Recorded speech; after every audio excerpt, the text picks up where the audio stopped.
नमस्कार। एलपी सरकारी job channel पर आपका हार्दिक स्वागत और अभिनंदन करता हूं।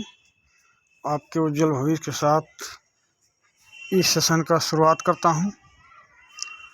ये सेशन कक्षा 7 पाठ 13 मराठा राज्य का उदय एवं भारत में यूरोपियों का आगमन।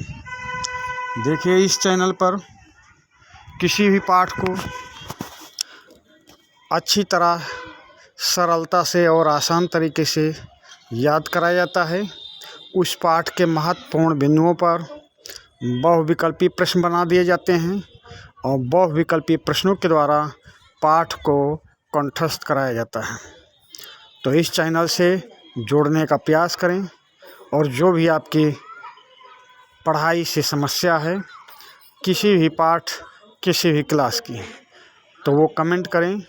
हम कोशिश करेंगे आपकी समस्या को दूर करने का प्रयास करेंगे। तो चलिए, इस पाठ से भी महत्वपूर्ण बिंदुओं पर बहुविकल्पी प्रश्न बनाए गए हैं और साथ में इस पाठ से जो अभ्यास दिया गया है वो अभ्यास का भी हल आपके पास इसी के साथ जा रहा है। तो ये पाठ है कक्षा 7 का पाठ 13 मराठा राज्य का उदय एवं भारत में यूरोपियों का आगमन। पुस्तक का नाम है हमारा इतिहास और नागरिक जीवन से। तो बहुविकल्पी प्रश्नों को देखते हैं, जो बहुविकल्पी प्रश्न इनसे बने हैं। चलिए, बिना देरी लगाए बहुविकल्पी प्रश्नों पर। प्रश्न नंबर 1, सोई हुई मराठा शक्ति को एक सूत्र में बांधने का काम किस संत ने किया था? सोई हुई मराठा शक्ति को एक सूत्र में बांधने का काम किस संत ने किया था? रामदास ने, तुकाराम ने, एकनाथ ने या उपर्युक्त सभी ने? सोई हुई मराठा शक्ति को एक सूत्र में बांधने का काम किस संत ने किया? तो रामदास, तुकाराम, एकनाथ यानी कि सभी ने किया है। तो आपका उत्तर होगा उपर्युक्त सभी। प्रश्न नंबर 1 का ऑप्शन डी सही उत्तर होगा। अगले प्रश्न पे आ जाएं। प्रश्न नंबर 2, मराठों में राष्ट्रीय भावना का संचार करने के लिए किसके रूप में मराठों को एक वीर योद्धा तथा नेता मिल गया?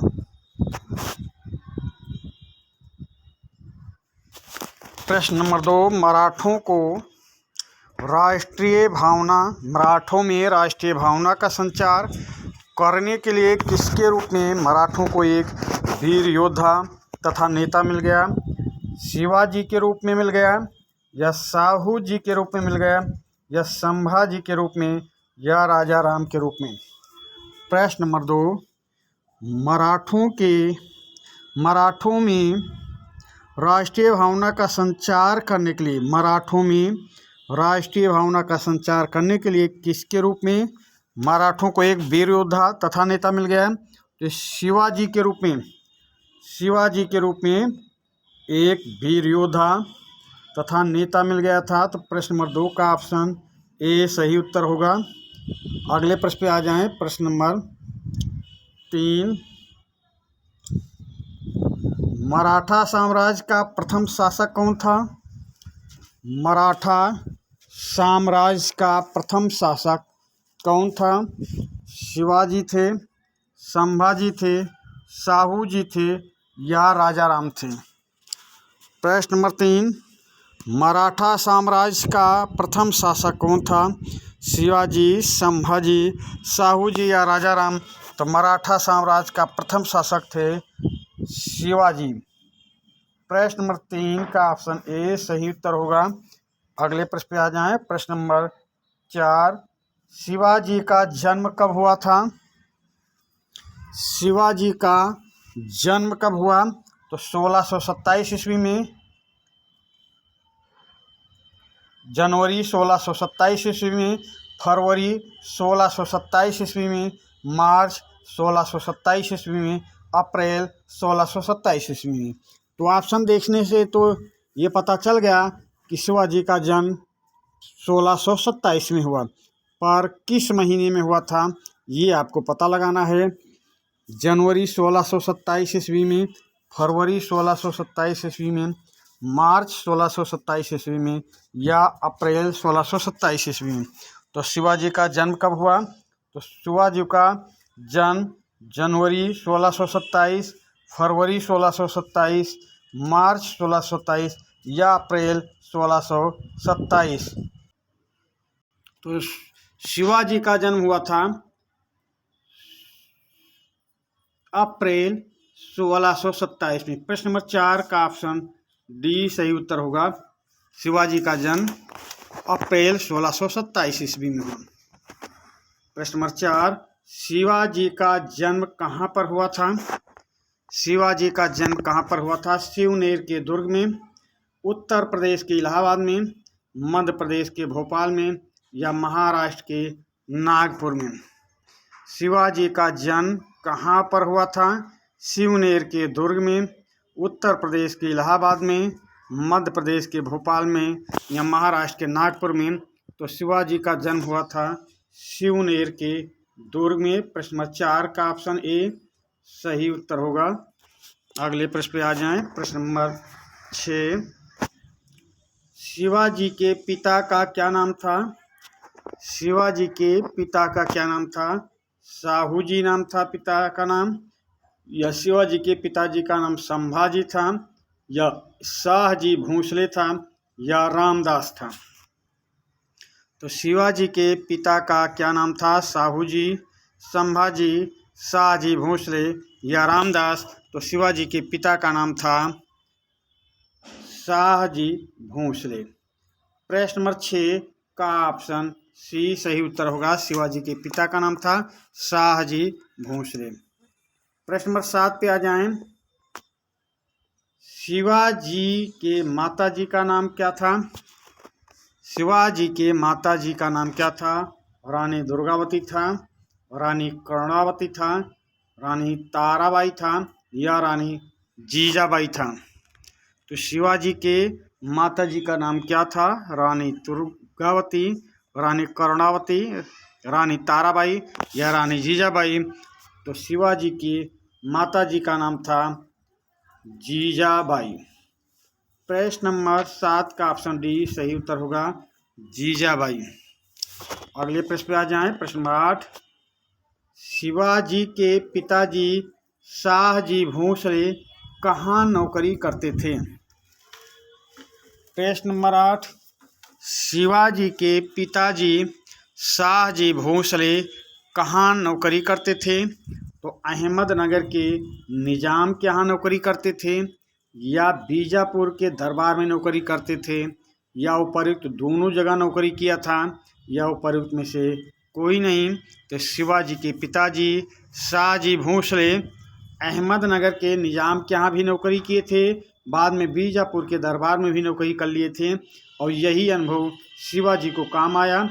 तो आपका उत्तर क्या सही होगा? प्रश्न नंबर 8 का ऑप्शन सी सही उत्तर होगा। उपर्युक्त दोनों जगह पर शाहजी भोसले ने नौकरी की थी। अगले प्रश्न पे आ जाएं। प्रश्न नंबर 9, शिवाजी के पालन पोषण का पूरा दायित्व किस पर था? शिवाजी के पालन पोषण का पूरा दायित्व किस पर था? दादा कोंडदेव पर था, या संत रामदास पर था, या माता जीजाबाई पर था, या ऊपर में से कोई नहीं। प्रश्न नंबर 9, शिवाजी के पालन पोषण का पूरा दायित्व किस पर था? दादा कोंडदेव पर था, संत रामदास पर था, माता जीजाबाई पर था, या ऊपर में से कोई नहीं। तो शिवाजी के पालन पोषण का दायित्व उनकी माता जीजाबाई पर था। प्रश्न नंबर 9 का ऑप्शन सी सही उत्तर होगा। अगले प्रश्न पे आ जाएं। प्रश्न नंबर 10, शिवाजी को मारने के लिए बीजापुर के सुल्तान ने अपने एक प्रमुख सेनापति को एक सेना के साथ भेजा था। उस सेनापति का नाम क्या था? प्रश्न नंबर 10, शिवाजी को मारने के लिए बीजापुर के सुल्तान ने अपने एक प्रमुख सेनापति को एक सेना के साथ भेजा था। उस सेनापति का नाम क्या था? शाइस्ता खां नाम था, जय सिंह नाम था, अफजल खान नाम था या मलिक काफूर था। प्रश्न नंबर 10, शिवाजी को मारने के लिए बीजापुर के सुल्तान ने अपने एक प्रमुख सेनापति को एक सेना के साथ भेजा था। उस सेनापति का नाम था अफजल खान। प्रश्न नंबर 10 का ऑप्शन सी सही उत्तर होगा। अगले प्रश्न पे आ जाएं। शिवाजी को मारने के लिए चालाकी से किसने अपने तंबू में बुलाया था? शिवाजी को मारने के लिए चालाकी से किसने अपने तंबू में बुलाया था? ये जय सिंह ने बुलाया था, या शाइस्ता खान ने बुलाया था, या अफजल खान ने बुलाया था, या मलिक काफूर ने बुलाया था। प्रश्न नंबर 11, शिवाजी को मारने के लिए चालाकी से किसने अपने तंबू में बुलाया था? तो शिवाजी को मारने के लिए चालाकी से अपने तंबू में बुलाने वाला था अफजल खान। प्रश्न नंबर 11 का ऑप्शन सी सही उत्तर होगा। अगले प्रश्न पे आ जाएं। किसने अपने पहरेदारों के साथ पालकी में बैठकर शिवाजी से मिलने गया? किसने अपने पहरेदार के साथ पालकी में बैठकर शिवाजी से मिलने गया? तो मलिक अहमद गया था शिवाजी से मिलने पालकी में बैठकर, या मलिक काफूर गया था, या मलिक निजाम गया था, या मलिक अफजल गया था। किसने अपने पहरेदार के साथ पालकी में बैठकर शिवाजी से मिलने गया था? तो पालकी में बैठकर शिवाजी से मिलने गया था मलिक अफजल खान। प्रश्न नंबर 12 का ऑप्शन डी सही उत्तर होगा। अगले प्रश्न पे आ जाएं। शिवाजी को नियंत्रित करने के लिए मुगल बादशाह औरंगजेब ने किसे भेजा था? शिवाजी को नियंत्रित करने के लिए मुगल बादशाह औरंगजेब ने किससे भेजा था? अफजल खान को। तो अफजल खान को तो अभी आप पढ़ चुके हैं, बीजापुर के शासक ने भेजा था। अब दूसरा ऑप्शन बी, जय सिंह को, या शाइस्ता खां को, या खुर्रम को। तो खुर्रम शाहजहां का नाम है, ये औरंगजेब से पहले था, जय सिंह को बाद में भेजता है। तो शिवाजी को नियंत्रित करने के लिए औरंगजेब ने किसे भेजा? शाइस्ता खान को भेजा था। प्रश्न नंबर 13 का ऑप्शन सी सही उत्तर होगा। अगले प्रश्न पे आ जाएं। शिवाजी के पास जय सिंह को किसने भेजा था? शिवाजी के पास जय सिंह को किसने भेजा था? औरंगजेब ने भेजा था, या शाहजहां ने भेजा था, या जहांगीर ने भेजा था, या बहादुर शाह प्रथम ने भेजा था? शिवाजी के पास जय सिंह को किसने भेजा था? औरंगजेब ने, शाहजहां ने, जहांगीर ने, या बहादुर शाह प्रथम ने? तो शिवाजी के पास जय सिंह को भेजने वाला मुगल शासक था औरंगजेब। प्रश्न नंबर 14 का ऑप्शन ए सही उत्तर होगा। प्रश्न नंबर 16 पे आ जाएं। शिवाजी को जय सिंह के साथ कौन सी संधि करनी पड़ी? शिवाजी को जय सिंह के साथ कौन सी संधि करनी पड़ी? तो वीर सिंह की संधि करनी पड़ी, या सालबाई की संधि करनी पड़ी, या पुरंदर की संधि करनी पड़ी, या सूरत की संधि करनी पड़ी? शिवाजी को जय सिंह के साथ कौन सी संधि करनी पड़ी? वीर सिंह की संधि, सालबाई की संधि, पुरंदर की संधि, या सूरत की संधि? तो शिवाजी को जय सिंह के साथ पुरंदर की संधि करनी पड़ी, पुरंदर की संधि। प्रश्न नंबर 16 का ऑप्शन सी सही उत्तर होगा। अगले प्रश्न पे आ जाएं। प्रश्न नंबर 17, शिवाजी और जय सिंह के बीच पुरंदर की संधि कब हुई? शिवाजी और जय सिंह के बीच पुरंदर की संधि कब हुई? 1665 में हुई, या 1670 में हुई, या 1674 में हुई, या 1680 में हुई? शिवाजी और जय सिंह के बीच पुरंदर की संधि कब हुई? तो शिवाजी और जय सिंह के बीच पुरंदर की संधि हुई थी 1665 में, प्रश्न नंबर 17 का ऑप्शन ए सही उत्तर होगा। प्रश्न नंबर 18 पे आ जाएं। शिवाजी द्वारा सूरत पर आक्रमण करके बहुत सी संपत्ति कब इकट्ठी कर ली गई। प्रश्न नंबर 18, शिवाजी द्वारा सूरत पर आक्रमण करके बहुत सी संपत्ति कब इकट्ठी कर ली गई।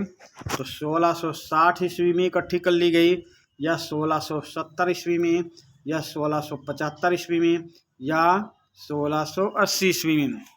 शिवाजी द्वारा सूरत पर आक्रमण करके बहुत सी संपत्ति कब इकट्ठी कर ली गई। तो ये संपत्ति शिवाजी ने इकट्ठी की थी 1670 ईस्वी में। प्रश्न नंबर 18 का ऑप्शन बी सही उत्तर होगा। अगले प्रश्न पे आ जाएं। प्रश्न नंबर 19, शिवाजी का राज्याभिषेक कहाँ पर किया गया था। शिवाजी का राज्याभिषेक कहाँ पर किया गया था।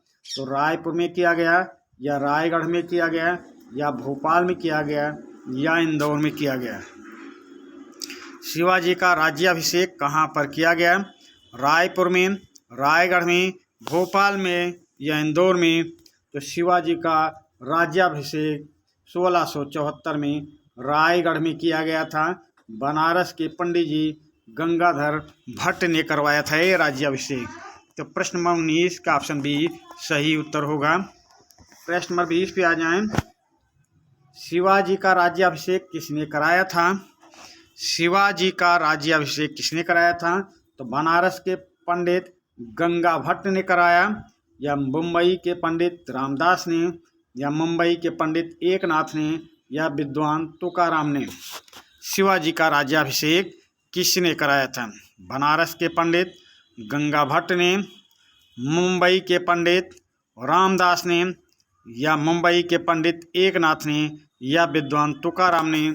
तो शिवाजी का राज्याभिषेक कराया था बनारस के पंडित गंगा भट्ट ने। प्रश्न नंबर 20 का ऑप्शन ए सही उत्तर होगा। अगले प्रश्न पे आ जाएं। प्रश्न नंबर 21, शिवाजी की मृत्यु कब हुई थी। शिवाजी की मृत्यु कब हुई। तो 1627 में शिवाजी का जन्म हो रहा है। 1627 में शिवाजी का जन्म। 1670 में सूरत की लूट हुई है। शिवाजी ने सूरत को लूटा था। 1674 में शिवाजी का राज्याभिषेक हुआ है। राज्याभिषेक हुआ है 1674 में। राज्याभिषेक बनारस के पंडित गंगा भट्ट ने करवाया था। और 1680 में शिवाजी की मृत्यु हुई।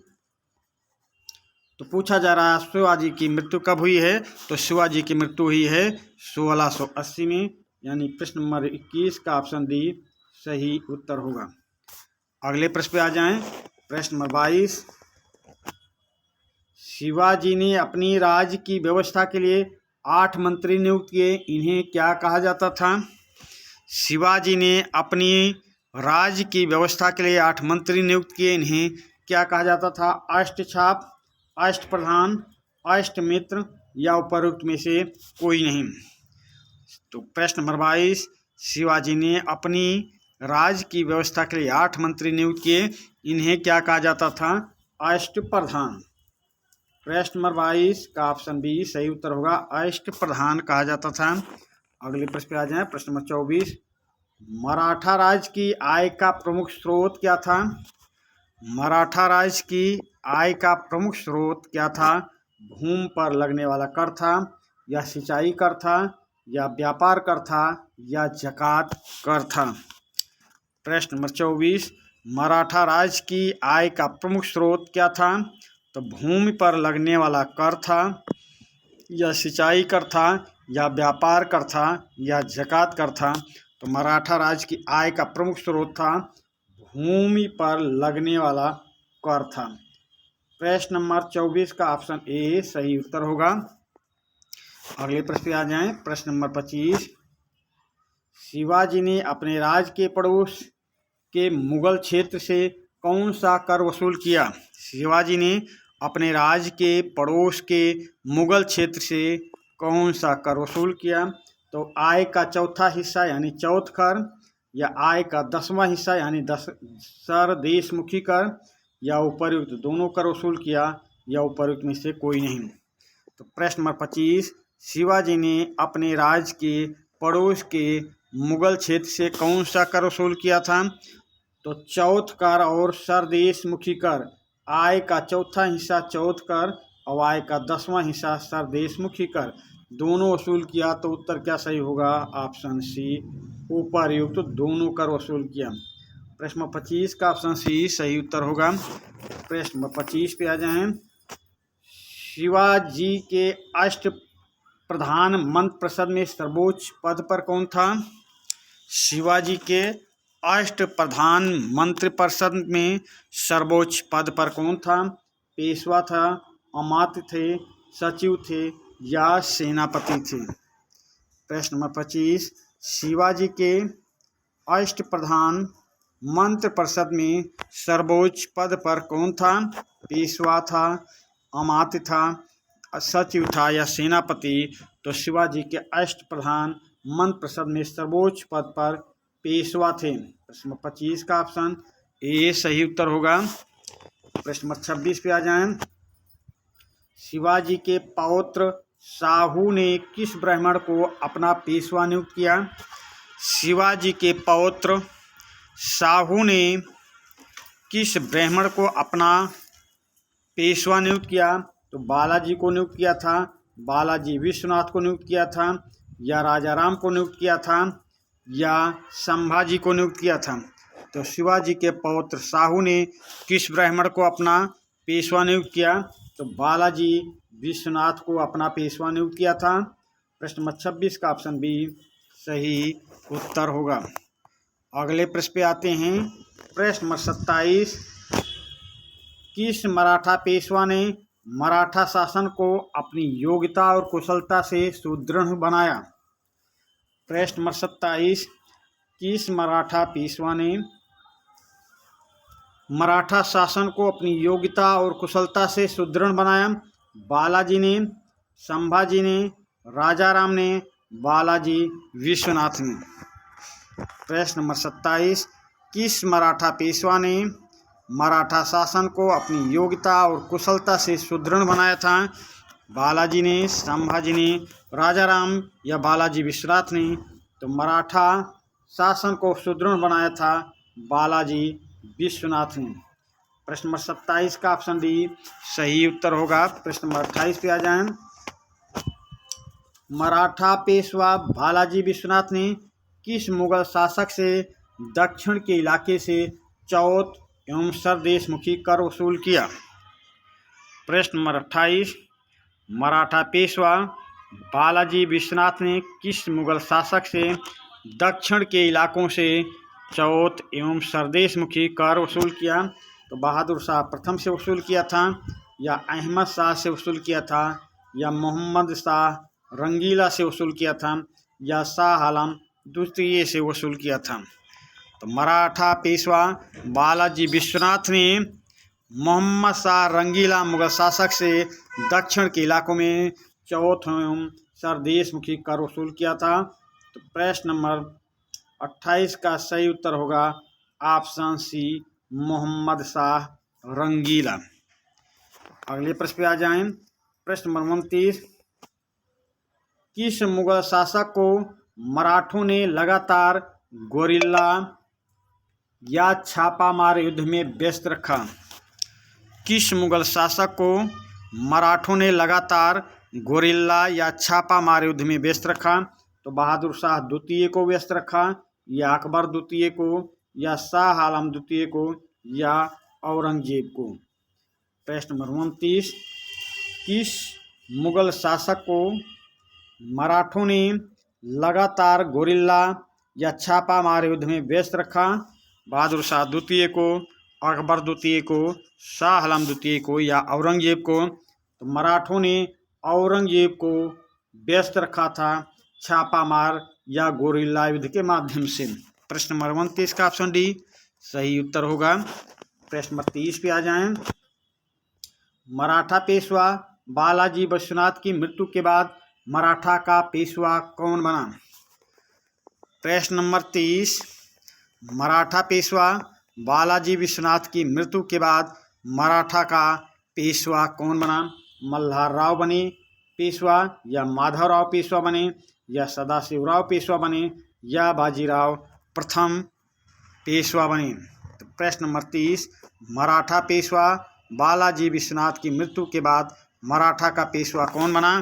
तो मराठा का पेशवा बने थे बाजीराव प्रथम बने थे।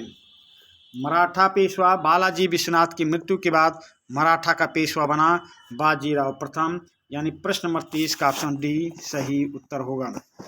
अगले प्रश्न पे आ जाए, प्रश्न नंबर 31, बाजीराव प्रथम ने मुगल विजित प्रदेशों को मराठा सरदारों में बांट दिया, इस संगठन में कौन थे? प्रश्न नंबर 31, बाजीराव प्रथम ने मुगल विजित प्रदेशों को मराठा सरदारों में बांट दिया, इस संगठन में कौन से थे? तो नागपुर के राघोजी भोसले थे क्या, या बड़ौदा के पिलाजी गायकवाड़ थे, या इंदौर के मल्हारराव होलकर थे, या ग्वालियर के राणाजी सिंधिया थे, या उपर्युक्त सभी शामिल थे? प्रश्न नंबर 31, बाजीराव प्रथम ने मुगल विजित प्रदेशों को मराठा सरदारों में बांट दिया, इस संगठन में कौन थे? तो इस संगठन में कौन थे भाई? नागपुर के राघोजी भोसले थे, बड़ौदा के पिलाजी गायकवाड़ थे, इंदौर के मल्हारराव होलकर थे, ग्वालियर के राणाजी सिंधिया थे, और यदि ये सभी थे तो आपका उत्तर सही होगा ऑप्शन ई, उपर्युक्त सभी शामिल थे। प्रश्न नंबर 31 का ऑप्शन ई सही उत्तर होगा। अगले प्रश्न पे आ जाएं, बाजीराव प्रथम की मृत्यु के बाद कौन मराठा पेशवा बना? प्रश्न नंबर 32, बाजीराव प्रथम की मृत्यु के बाद कौन मराठा पेशवा बना? नानाजी बने, या बालाजी बाजीराव द्वितीय बने, या बालाजी प्रथम बने, या रामचंद्र पांडुरंग बने? प्रश्न नंबर 32, बाजीराव प्रथम की मृत्यु के बाद कौन मराठा पेशवा बना? नानाजी, बालाजी बाजीराव द्वितीय, बालाजी प्रथम, या रामचंद्र पांडुरंग? तो बाजीराव प्रथम की मृत्यु के बाद कौन पेशवा बना? तो वो पेशवा बने थे बालाजी बाजीराव द्वितीय। प्रश्न नंबर 32 का ऑप्शन बी सही उत्तर होगा। प्रश्न नंबर 33 पे आ जाएं, मराठों ने पंजाब पर जब आक्रमण किया तो उस समय वह किसके अधिकार में था? प्रश्न नंबर 33, मराठों ने पंजाब पर जब आक्रमण किया तो उस समय वह किसके अधीन था? अहमद शाह अब्दाली के अधिकार में था, या रोहिल्ला सरदारों के अधिकार में था, या राजपूतों के अधिकारों में था, या सिखों के अधिकार में था? प्रश्न नंबर 33, मराठों ने पंजाब पर जब आक्रमण किया तो उस समय वह किसके अधिकार में था? अहमद शाह अब्दाली के अधिकार में था, या रोहिल्ला सरदारों के अधिकार में था, या राजपूतों के अधिकारों में था, या सिखों के अधिकारों में था? तो प्रश्न नंबर 33 का सही उत्तर होगा अहमद शाह अब्दाली के अधिकारों में था पंजाब।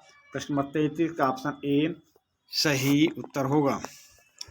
प्रश्न नंबर 34 पे आ जाएं, मराठों और अब्दाली की सेनाओं के बीच युद्ध किस मैदान में हुआ? मराठों और अब्दाली के सेनाओं के बीच युद्ध किस मैदान में हुआ? चंदावर के मैदान में, या पानीपत के मैदान में, या खानवा के मैदान में, या घाघरा के मैदान में?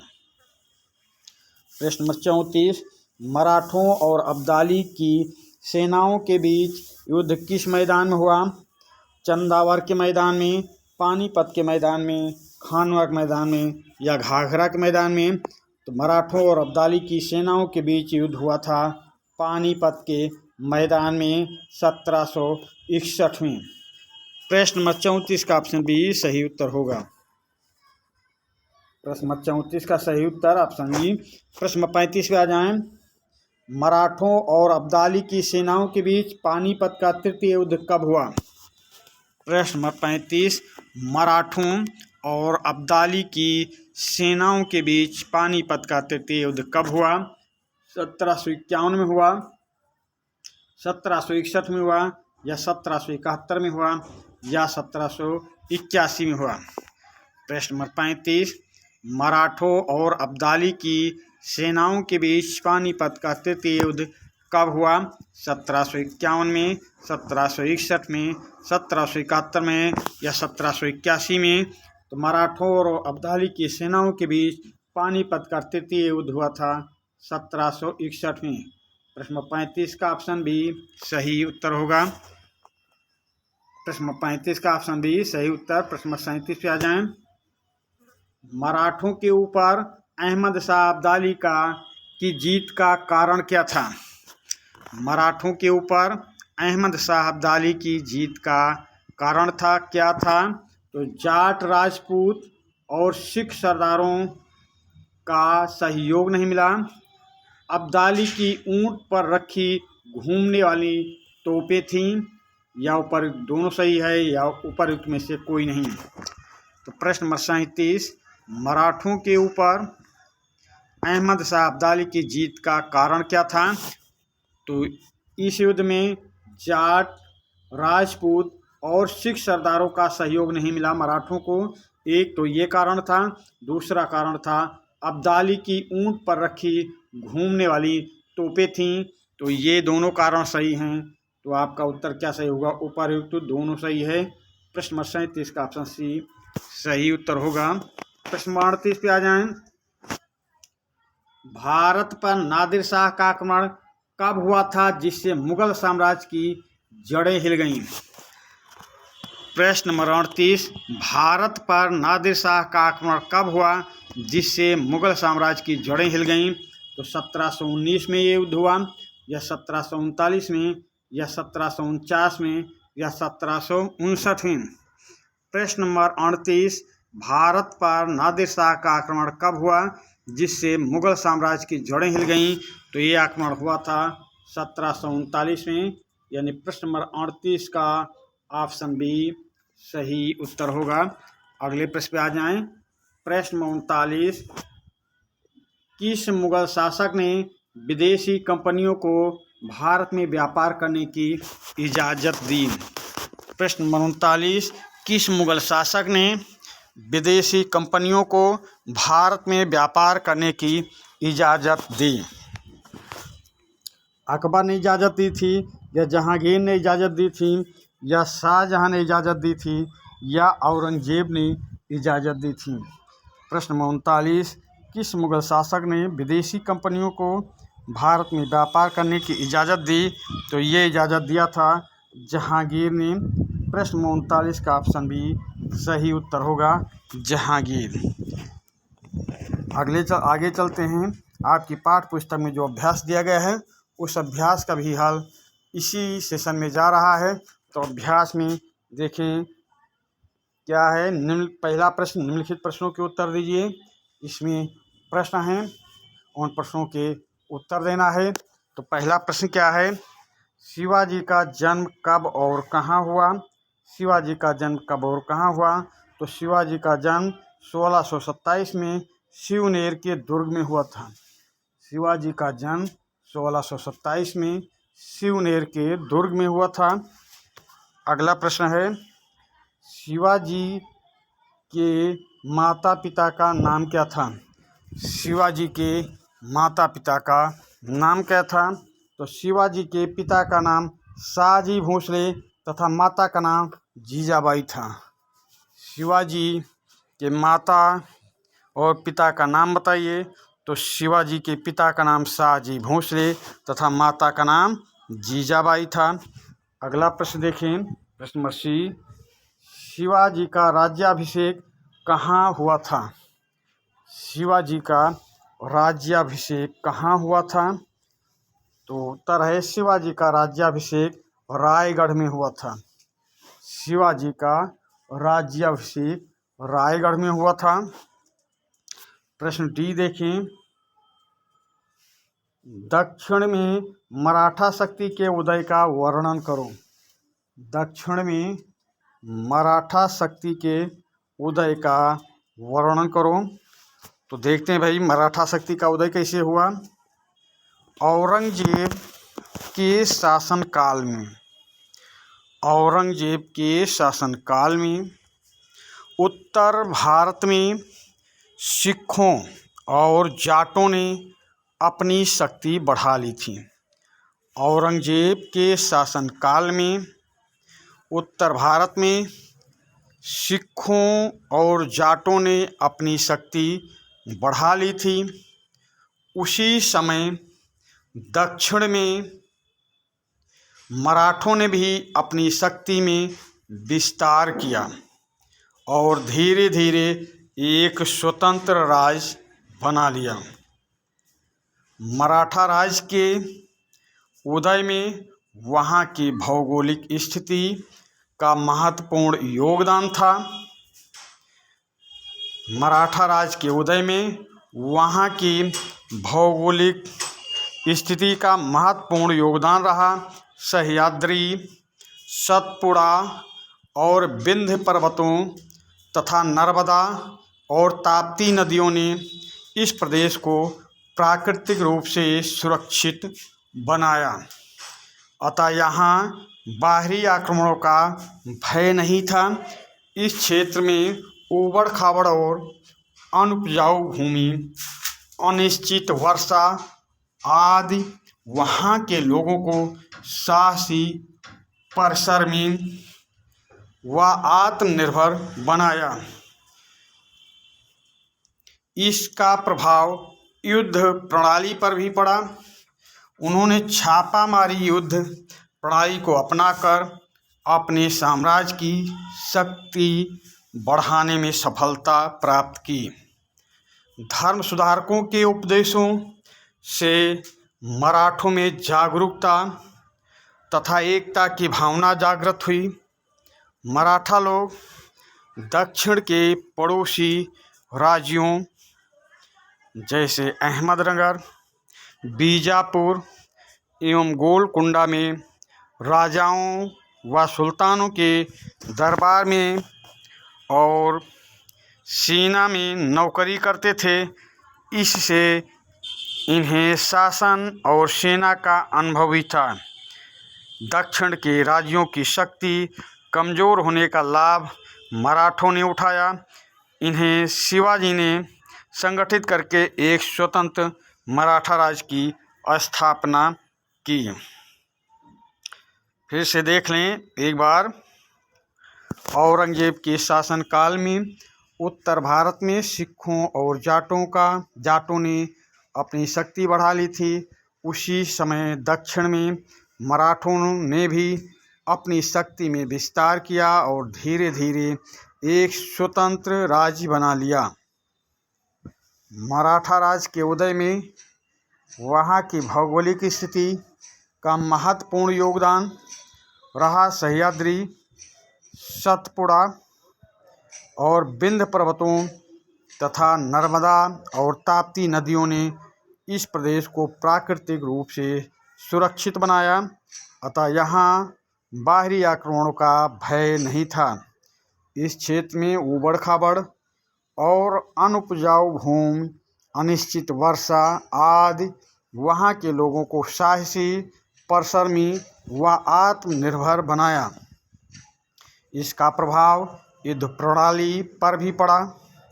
उन्होंने छापामार युद्ध प्रणाली को अपनाकर अपने साम्राज्य की शक्ति बढ़ाने में सफलता प्राप्त की। धर्म सुधारकों के उपदेशों से मराठों में जागरूकता तथा एकता की भावना जागृत हुई।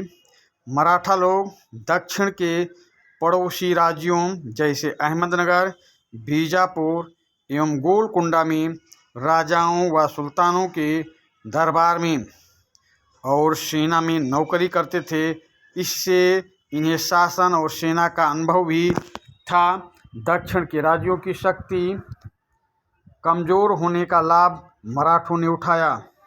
इन्हें शिवाजी ने संगठित करके एक स्वतंत्र मराठा राज्य की स्थापना की। अगला प्रश्न देखिए। प्रश्न ए, शिवाजी के शासन प्रबंध के विषय में लिखिए। शिवाजी के शासन प्रबंध के विषय में लिखिए। तो प्रश्न शिवाजी के शासन प्रबंध का वर्णन यहाँ पे देखें। शिवाजी एक कुशल सैनिक, योग्य सेनापति तथा लोकप्रिय शासक थे। शिवाजी एक कुशल सैनिक, योग्य सेनापति तथा लोकप्रिय शासक थे। शासन प्रबंध में सहायता के लिए उन्होंने 8 मंत्रियों की एक परिषद बनाई। शासन प्रबंध में सहायता के लिए उन्होंने 8 मंत्रियों की एक परिषद बनाई। प्रत्येक मंत्री सीधे राजा के प्रति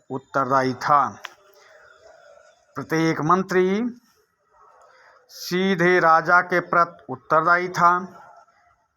पेशवा का पद सबसे महत्वपूर्ण होता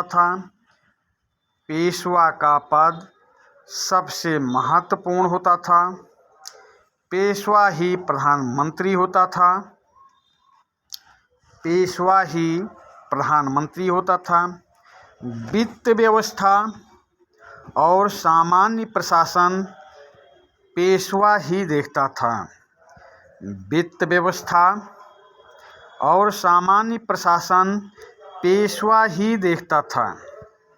साम्राज्य के विस्तार और सुरक्षा के लिए शिवाजी का सैन्य संगठन बहुत अच्छा था। सेना में घुड़सवार सेना का बहुत महत्व था। सेना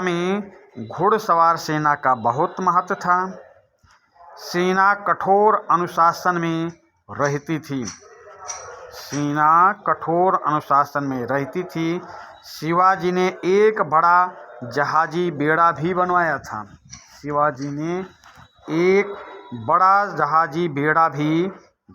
था। मराठा राज्य की आय का मुख्य स्रोत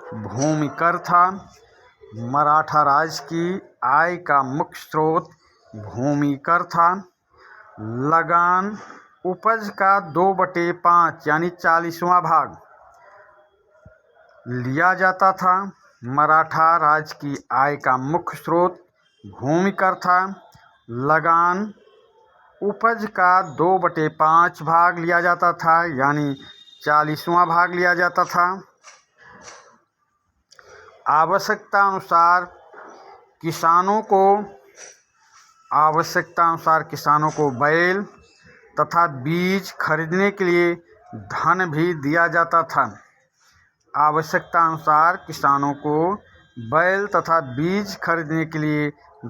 दिया जाता था। इससे किसानों की दशा सुधर गई।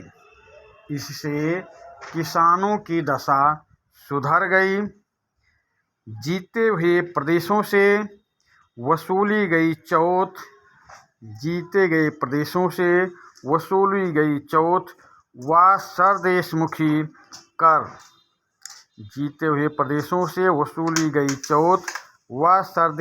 कर, चुंगी कर, जुर्माना तथा भेंट आदि आय के साधन थे।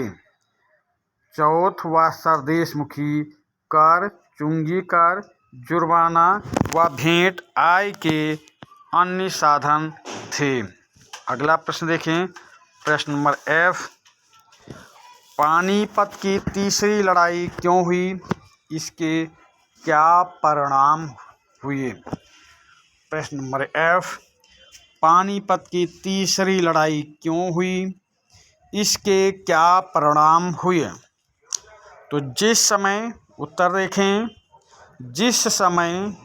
भारत में मुगल सम्राट शाह आलम का शासन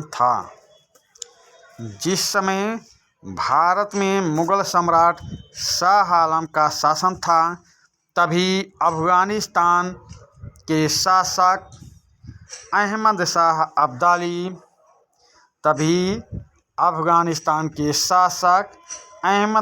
अब्दाली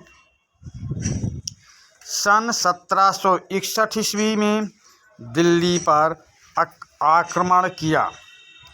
अब्दाली के आक्रमण के समय दिल्ली की दशा बहुत बुरी थी। कमज़ोर दिल्ली सम्राट हर प्रकार से मराठों की सहायता पर निर्भर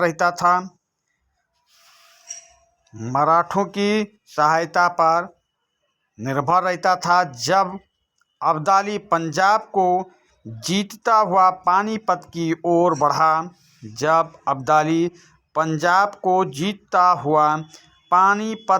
ओर बढ़ा तब उसकी टक्कर मुगल सम्राट से न होकर मराठों से हुई। पानीपत का यह तीसरा बड़ा युद्ध था। इस युद्ध में मराठों की पराजय हुई और अहमद शाह अब्दाली विजयी रहा। अब्दाली की इस विजय से मराठा शक्ति क्षीण हो गई। जर्जर मुगल साम्राज्य को इससे एक और बड़ा धक्का लगा तथा मुगलों और मराठों के कमज़ोर हो जाने से व्यापारियों के रूप में आए अंग्रेज़ों को भारत में अपनी शक्ति बढ़ाने का सुअवसर मिला। पानीपत की तीसरी लड़ाई क्यों हुई, इसके क्या परिणाम हुए? तो जिस समय भारत में मुगल सम्राट शाह आलम का शासन था, तभी अफगानिस्तान के शासक अहमद शाह अब्दाली सन 1761 ईस्वी में दिल्ली पर आक्रमण किया। अब्दाली के आक्रमण के समय दिल्ली की दशा बहुत बुरी थी। कमज़ोर दिल्ली सम्राट हर प्रकार से मराठों की सहायता पर निर्भर रहता था। जब अब्दाली पंजाब को जीतता हुआ पानीपत की ओर बढ़ा तब उसकी टक्कर मुगल सम्राट से न होकर मराठों से हुई। पानीपत का यह तीसरा बड़ा युद्ध था। इस युद्ध में मराठों की पराजय हुई और अहमद शाह अब्दाली विजयी रहा। अब्दाली की इस विजय से मराठा शक्ति क्षीण हो गई। जर्जर मुगल साम्राज्य को इससे एक और बड़ा धक्का लगा तथा मुगलों और मराठों के कमज़ोर हो जाने से व्यापारियों के रूप में आए अंग्रेज़ों को भारत में अपनी शक्ति बढ़ाने का शुभ अवसर प्राप्त हो गया। प्रश्न नंबर दूसरा देखें। निम्नलिखित कथनों में से सही कथन के सामने सही का तथा गलत कथन के सामने गलत का निशान लगाइए। प्रश्न नंबर 2 है, निम्नलिखित कथनों में से सही कथन के सामने सही का तथा गलत कथन के सामने गलत का निशान लगाएं। तो प्रश्न ये है, मराठों ने छापामार युद्ध प्रणाली अपनाई। मराठों ने छापामार युद्ध प्रणाली अपनाई। तो हाँ भाई, छापामार युद्ध प्रणाली मराठों ने अपनाई थी। आप प्रश्न बी, अफजल खां मुगलों का प्रमुख सरदार था? नहीं, बीजापुर का सरदार था। अफजल खान मुगलों का प्रमुख सरदार नहीं था, ये बीजापुर का सरदार था। बीजापुर का सैनिक था, बीजापुर का सरदार था। फिर प्रश्न सी, शिवाजी का रामनगर में राज्याभिषेक हुआ? नहीं, रामनगर में नहीं, रायगढ़ में हुआ था। रायगढ़ में राज्याभिषेक हुआ। शिवाजी ने शाइस्ता खां को बाघनक से मारा? हाँ, मारा था। तो प्रश्न नंबर ए सही, बी गलत, सी गलत और डी सही है। ए सही, बी गलत, सी गलत और डी सही है। तो ए और डी सही, बी और सी गलत है। चलते हैं अगले प्रश्न पे। सही जोड़े बनाइए। तो सही जोड़े में नादिर शाह का आक्रमण, शिवाजी की मृत्यु, अहमद शाह अब्दाली का आक्रमण और सूरत पर आक्रमण। दूसरी तरफ है 1680, 1670, 1639, 1661। तो भाई 1639 नहीं, ये 1739 होगा। 1739 होगा और 1761 होगा। ऑप्शन गलत है। 1739, 1761। ये ऐसा है 1680, 1670, 1739, 1761। तो नादिर शाह का आक्रमण हुआ था 1639 में। नादिर शाह का आक्रमण 1639 में हुआ। शिवाजी की मृत्यु हुई थी 1680 में। शिवाजी की मृत्यु 1680 में हुई। अहमद शाह अब्दाली का आक्रमण हुआ था 1761 में। अहमद शाह अब्दाली का आक्रमण हुआ था 1761 में। और सूरत पर शिवाजी का आक्रमण हुआ था 1674 में। तो ऐसा मिला दें, नादिर शाह का 1739, ये 1739 है, 1739। फिर शिवाजी की मृत्यु 1680। फिर अहमद शाह अब्दाली का आक्रमण 1761 भाई, 1761, 1661 नहीं, 1761 है। फिर सूरत पर शिवाजी का आक्रमण 1670।